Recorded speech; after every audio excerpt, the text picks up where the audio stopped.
For this chapter 10 video, I want to show you how to draw a really simple Lewis structure, methane.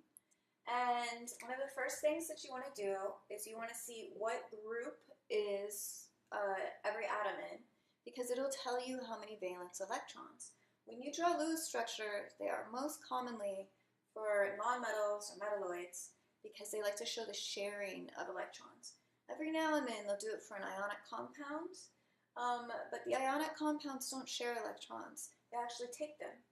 So Lewis spends more time on covalent compounds, which means nonmetals and metalloids.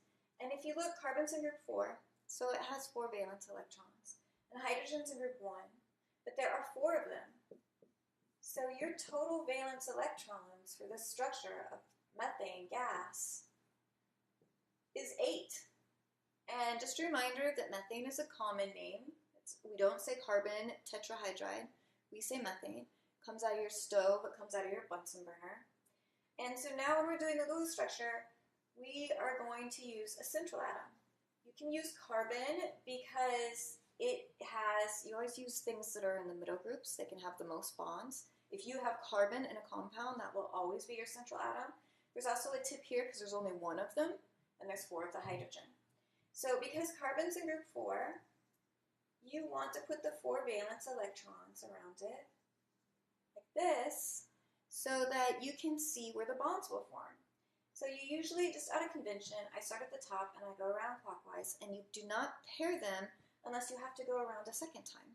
So that way you can see your bonds. For example, this carbon has 4 lone electrons, and they also call those free radicals. And you don't ever leave them like that. You don't leave a lone electron in a Lewis structure. It's very, very rare.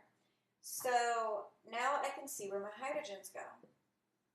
Hydrogen only has 1 valence electron, so it's going to form a bond, and there's 4 of them, so it's going to form a bond all the way around your methane compound. And then when you get done, just by convention, Lewis will often only use lines to represent, they'll either use only dots or only lines to go all the way around your Lewis structure. But every line, every individual line represents 2 electrons.